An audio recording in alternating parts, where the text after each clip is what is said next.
Bonjour à toutes et à tous, je vous souhaite la bienvenue pour cette newsletter du mois de janvier 2022. Comment bien aborder 2022 après la newsletter prévisionnelle de décembre, donc j'ai faite il n'y a pas si longtemps, que je vous recommande tout particulièrement. Dans cette newsletter, je présenterai, comme à mon habitude, mes résultats de l'année 2021. Je réaliserai une analyse du CAC 40 qui sera un complément de ma définition du CAC que vous retrouvez également sur la dernière newsletter. Parce que bien évidemment, il vous faudra être bien armé pour affronter 2022 qui je pense sera une année assez difficile. Et ne pas écouter voilà, les vendeurs de rêves et notamment ceux qui vous annoncent le crack comme d'habitude. Enfin, je vous laisse découvrir cette définition du crack. Après, vous y verrez plus clair puisque bien sûr tout est prouvé. Tout ce que je dis est prouvé et largement prouvé. Avant toute chose, je vous souhaite une très bonne année 2022 pour vous ainsi qu'à vos proches, de la réussite, une bonne santé, conserver une bonne santé, c'est très important. Et surtout, réalisez vos rêves. Voilà, réalisez vos rêves et ne dites jamais que c'est impossible. En gros, c'est très simple. Si vous êtes salarié, beaucoup sont salariés, et si vous êtes satisfait de votre existence, de votre salariat, pourquoi pas continuer si tout va bien? Si tout va bien dans votre vie, pourquoi pas continuer, effectivement? Pourquoi changer quand tout va bien? Mais voilà, si vous n'êtes pas complètement satisfait, voilà, si vous pensez que vous n'êtes pas libre et que vous avez un rêve, eh bien, il faut tenter de le réaliser. Donc, 2022, pensez à ça, réalisez vos rêves. Et surtout, voilà, avec du travail et de l'abnégation, du courage, rien n'est impossible. Alors, que faut-il retenir en ce début d'année 2022? Parce que voilà, cette newsletter va être un peu différente. Bon, mes performances, l'analyse du CAC en complément, ça c'est très important. Mais par rapport à l'actualité, il n'y a pas grand-chose à dire. Je vais aller à l'essentiel, puisqu'effectivement, cela ne fait pas très longtemps que je réalisais la newsletter de décembre. Alors, ce qu'il faut surveiller en 2022, c'est déjà Evergrande, le problème avec l'immobilier chinois, où la dette est très importante, une dette qui...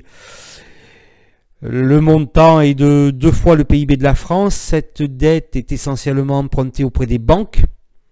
Il y a beaucoup d'autres acteurs en difficulté. Donc Evergrande a déjà fait défaut sur 2 paiements. Le cours a été suspendu. Il n'y a pas très longtemps, il a repris. Voilà, donc là, c'est le vrai danger. Mais il y a d'autres acteurs, et ça, j'en ai parlé précédemment, d'autres acteurs qu'Evergrande qui sont en grande difficulté. Donc ça, c'est je dirais, le point très important qui pourrait faire basculer les marchés, où il y a vraiment un risque systémique, et un risque systémique beaucoup plus important que celui de la faillite de Lehman Brothers en 2008. 2021, ben, c'est une très bonne année pour le CAC, la meilleure année depuis 1999, et une 3e année de forte hausse pour les indices américains. Alors cela n'est pas arrivé depuis 1999, effectivement, de 1997 à 1999, la bourse américaine avait pris un peu plus de 80%. Donc je parle du Dow Jones. Hein. La série actuelle, depuis 2019, la performance du Dow Jones est de un peu plus de 60%. Mais il faut quand même remarquer qu'avant la période 97-99, il y avait la période 95-99 où nous avons 5 ans de forte hausse. D'accord ? Et où la performance du Dow Jones était de 150%. Alors effectivement, ça peut monter plus, et c'est ce que je vous dis dans la précédente newsletter. Voilà, je n'ai pas développé. Revoyez, vous voyez cette newsletter. Et d'ailleurs, c'est vrai que c'est ce qui s'est passé les 3 premiers jours. Là, on a eu des fortes hausses, la hausse continue. Mais l'inconvénient, effectivement, de ces 3 années de hausse, c'est que nous sommes au plus cher de l'histoire, puisque voilà, je l'explique. La bourse américaine est actuellement valorisée à 230% de la richesse nationale, hein, donc 230% du PIB. Donc ce qui est le plus cher, beaucoup plus cher que lors du sommet de la bulle technologique en 2000. Voilà. Donc c'est ça le problème. La deuxième chose, bien sûr, à surveiller, c'est l'inflation. Et nous voyons que, voilà, Jérôme Powell, voilà, il dit pas comme Madame Lagarde que ça va s'arrêter en janvier. Jérôme Powell, il assume, mais il dit qu'effectivement, l'inflation est plus persistante, plus importante, et ça risque de durer plus que prévu. Donc, il va falloir augmenter les taux, peut-être beaucoup plus que ce qu'avait dit la Fed lors de sa précédente intervention au mois de décembre, effectivement. Donc ça a fait un petit peu décrocher les marchés, hein. Ce qui fait que les indices américains ont terminé cette première semaine négative. Bon, après, il n'y a bien sûr pas de danger, hein. Mais voilà, donc, comment ça va se passer? Là, c'est le prétexte pour prendre des bénéfices. Parce qu'effectivement, on sait très bien que les liquidités sont importantes, on sait très bien que l'inflation va augmenter, et on sait très bien que la Fed va devoir intervenir. Donc voilà, c'est un peu un prétexte, mais voilà, comme je vous dis, on est très cher. Hein, on est très cher, il peut y avoir des soucis, donc les investisseurs peuvent être tentés de prendre des bénéfices. Ce sera donc les éléments à surveiller, la Chine, l'immobilier chinois et l'inflation. Mais en tout cas, et c'est pour ça que je tenais à réaliser cette newsletter en ce début d'année, ce qu'il va falloir particulièrement surveiller, ce sont les résultats américains. Et cela démarre vendredi 14 janvier avec JP Morgan, notamment voilà, les banques américaines, certaines banques américaines qui vont publier.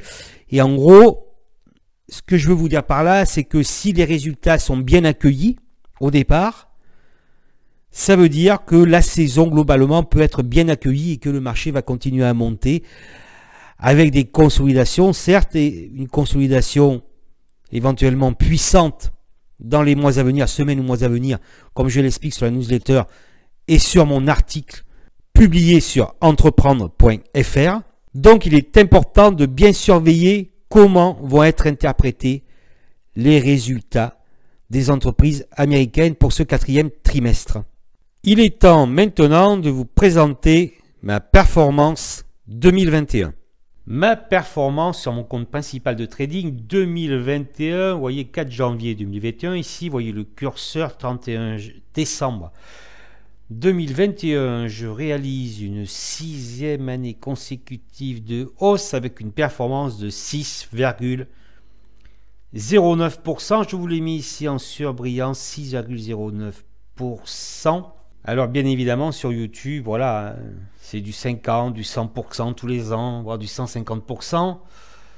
Voilà, des performances astronomiques. Mais ça c'est assez facile de maquiller ces performances. Je vais vous le montrer après d'ailleurs comment voilà, on peut maquiller ces performances.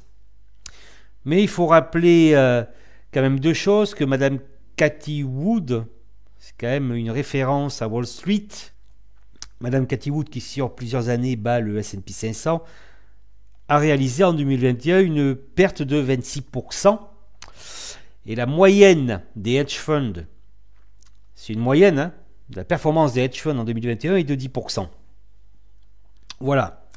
Parce qu'en fait, le S&P, c'est un peu comme le CAC 40, c'est-à-dire c'est certaines valeurs qu'il faut monter. Hein. On peut facilement manipuler les cours avec les pondérations. Donc en fait, sur le Nasdaq, il y a beaucoup de valeurs qui sont en perte sur 2021, presque la moitié, je crois. Donc voilà, alors, ce que vous devez vous dire, c'est que les vendeurs de rêves, là, ils sont nombreux et qui ont des performances des fois en 3 mois, ils disent qu'ils ont fait 50-60% déjà en 3 mois, etc. Et bien normalement, ces gens-là, ils ne devraient pas être sur YouTube, mais être embauchés par Goldman Sachs, hein, s'ils avaient des performances effectivement aussi impressionnantes. Je pense qu'ils ne seraient pas en face de vous, ils seraient chez Goldman Sachs. Donc voilà. Ce qui est important, c'est que donc j'étais assez régulier, donc je termine presque au plus haut l'année 2021. J'étais un petit peu négatif ici, là, pendant quelques jours au mois de juillet, donc je suis descendu à moins 27 de mémoire, voilà. Donc ce qui est important en trading, voilà, c'est la régularité, hein. L'indice, bon, c'est pas forcément la référence, et vous voyez que Madame Cathie Wood ou les hedge funds en général n'ont pas fait des performances astronomiques sur 2021. D'ailleurs, on dit souvent que les gérants ne battent pas les indices. L'important, c'est la régularité et bien sûr de travailler, de respecter sa stratégie. Donc, voilà pour 2021. Maintenant, je vais vous montrer ma deuxième performance, puisque ce n'est pas fini. Alors maintenant, je vous montre la performance de mon petit portefeuille spéculatif de 5000 euros où j'ai donc retiré l'intégralité de mes plus-values. Voilà, qui est de 36,49%. Alors sur le portefeuille principal, j'ai oublié de vous dire que j'ai été beaucoup moins actif que les années précédentes, d'environ 30%, et donc j'ai une attitude beaucoup plus défensive. Là par contre, beaucoup plus offensif, et voyez, donc une performance de 36,49%. Alors voilà, c'est ça que je vous expliquais, c'est que je pourrais très bien vous dire que c'est ma performance annuelle de mon portefeuille principal, d'accord? Je pourrais tricher et vous dire qu'en fait, voilà, j'ai fait 36,49% et que j'ai battu le CAC 40. Voilà. Et moi, je vous dis la vérité. Voilà, mais je vous explique aussi pourquoi. Voilà, il ne faut pas écouter n'importe qui. Il faut surtout être régulier et travailler. L'important, c'est la régularité. Donc, 6 années positives, voilà, c'est du bon travail. Même, voilà, c'est sûr que j'aurais aimé faire 30%, et voilà. Donc, voyez, donc je vous montre cette deuxième performance où donc j'ai gagné tous mes trades sauf les deux derniers. Et je crois que même celui d'avant, oui, le troisième, le troisième, j'ai pas gagné, j'ai fait quasiment zéro. Les deux derniers trades, j'ai perdu, mais j'ai coupé très court. Voilà, donc là, une très belle année sur ce portefeuille spéculatif qui est pour l'instant toujours à 100%. Voilà. Et je vais terminer par mon portefeuille investissement, donc je vais montrer cette performance pour mon PEA. Et pour terminer mon portefeuille PEA, donc 4 janvier, 31 décembre 2021, une performance de 21,20% sur le PEA. Et je termine quasiment proche du plus haut historique. D'ailleurs, j'ai fait 2 séances en plus haut historique cette semaine. Voilà. 21,20% dans ce portefeuille. J'ai des lignes solides que j'ai achetées depuis longtemps. Enfin, pas forcément depuis longtemps. Il fait notamment une, mais je l'ai bien acheté. Avec des PRU très bas. Et puis, j'utilise une autre partie du portefeuille sur du swing moyen terme. Et là, j'ai un peu de liquidité d'environ 20% sur le PEA. Voilà, donc une très belle année. Je suis assez content quand même. Vous voyez là, hop, ça monte régulièrement. Voilà pour cette performance 2021. Je pense qu'il est important d'être transparent. La confiance doit se gagner parce que voilà, il y a beaucoup d'esbroufs dans ce milieu. Hein? Voilà.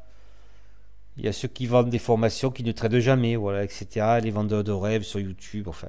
C'est très compliqué de trouver quelqu'un qui peut vous aider, et notamment psychologiquement. Parce qu'après, il faut travailler par soi-même, mais la psychologie c'est très important, et c'est important aussi de trouver des personnes qui vont pouvoir vous aider de ce côté-là pour progresser. Voilà, après la présentation de mes résultats annuels, je vais passer à l'analyse du CAC 40. Dans cette analyse du CAC 40, je vais m'arrêter principalement sur l'unité trimestrielle ainsi que l'unité annuelle. Parce que l'hebdomadaire, voilà, je vous l'explique, je vous en parle sur ma précédente newsletter. Donc voilà, allez voir cette séquence, au moins cette séquence. Puisque maintenant, voilà, je mets un sommaire et je vous le mets donc dans la description. Vous pouvez voir et revoir plusieurs séquences. Voilà. Donc, en trimestriel, et je vous l'avais dit sur une newsletter l'année dernière. Hein? Voilà. Je vous l'avais dit déjà. Je pense c'est sur le premier, voire le deuxième trimestre. À vous d'aller vérifier dans les playlists. Mais c'est certain, j'en avais parlé. C'est le signal d'achat trimestriel. Ici. D'accord, spécialement ici, vous voyez, là. Le deuxième trimestre, voilà, c'était le deuxième trimestre, voilà, c'est ça. C'est une newsletter du deuxième trimestre. Le deuxième trimestre 2021, vous avez un signal d'achat long terme puisqu'on dépasse la résistance de 2007. D'accord? Donc ça, c'est un signal d'achat long terme. Voilà. Hein? Donc le deuxième trimestre 2021, vous avez eu un signal d'achat long terme sur le CAC. Donc là, vous voyez, on était en bout de souffle en 2000, donc on n'a pas de mal après. Et voilà, ça confirme ici. Hein?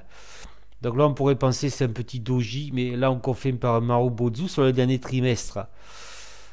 Donc voilà, et, ceux qui vous promettent le crack, ils vous promettent le crack sur un signal d'achat long terme du CAC 40. Voilà. Hein? Avec l'angle du Kumo futur, ça, je vous l'avais dit. OK? Et en annuel, c'est magistral, puisque, voilà, on le voit encore ici. Hein? Ici. Voilà, on dépasse le plus haut. Hein? Donc, était bien déjà au-dessus de l'ouverture de 2000. Un méga signal d'achat long terme sur le CAC 40. Voyez, hein? Donc ça en général, si vous voulez, c'est un peu comme ici, hein, en 97. Vous voyez, en 97, voilà. Il se passe quoi après? Il se passe que vous faites 2 années de hausse de plus. Voilà. Donc, ça rejoint ce que j'ai dit. On peut très bien faire encore de nouveau plus haut et pourquoi pas 1 ou 2 années de hausse. Et pourquoi pas, comme je vous ai expliqué au début de cette newsletter, faire nous 5 années comme le Dow Jones de 95 et 99, là où il avait fait 150% de hausse. Donc là, vu ce signal d'achat, on peut avoir 1 ou 2 années de hausse supplémentaires. D'accord? Sauf que je vous ai dit, si on, à mon avis, si on se prend un autre Marubozu, vu la valorisation, après ça va être compliqué. Mais en tout cas, dans cette configuration, le mieux qu'on puisse espérer, c'est ce que je vous ai dit par rapport à la cherté du marché, c'est une correction violente avant que ça reparte. Voilà.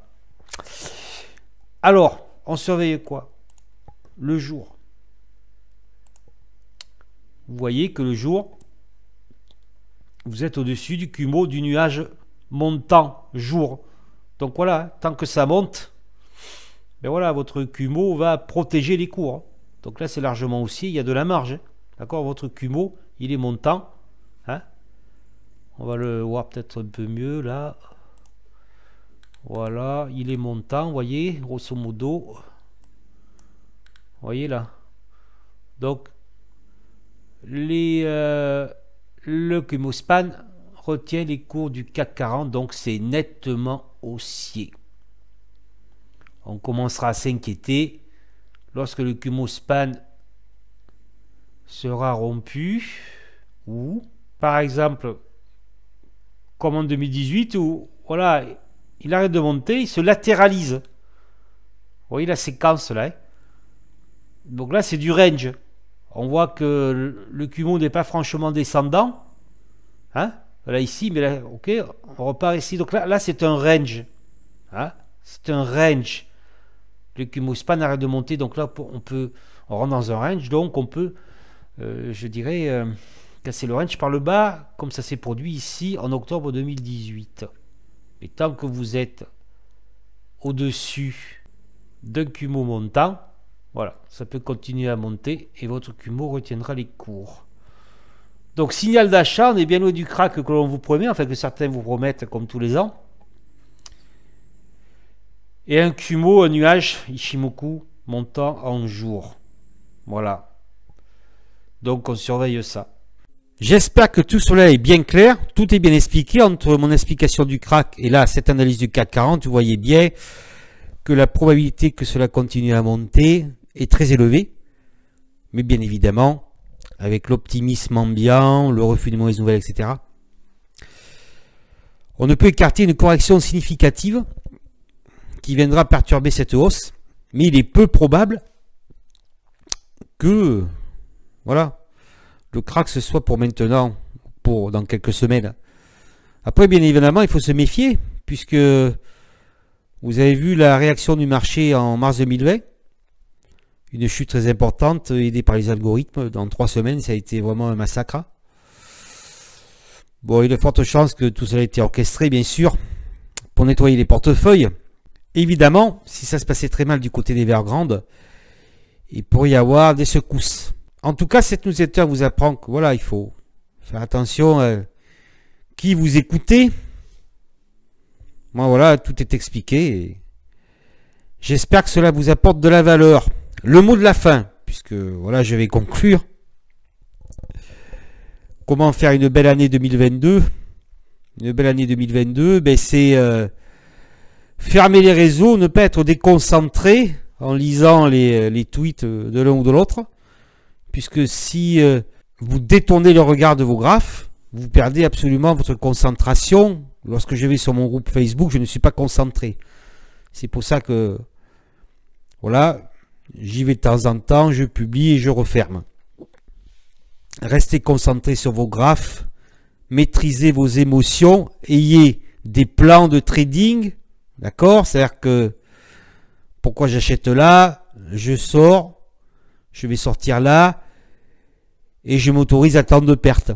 Voilà, ça c'est très important. On se concentre sur soi, sur sa stratégie, et ce sera le meilleur moyen pour vous de faire des résultats ou d'améliorer considérablement vos résultats. Je vous remercie de votre écoute. Je vous souhaite vraiment une très bonne année. Abonnez-vous à cette chaîne. Cliquez sur la cloche de notification pour ne pas manquer les prochaines vidéos, notamment la semaine prochaine où je réaliserai 2 analyses techniques. Partagez cette newsletter, parlez de mon travail et surtout j'attends vos commentaires. Dites-moi ce que vous pensez de cette nouvelle lettre boursière, la première de l'année 2022.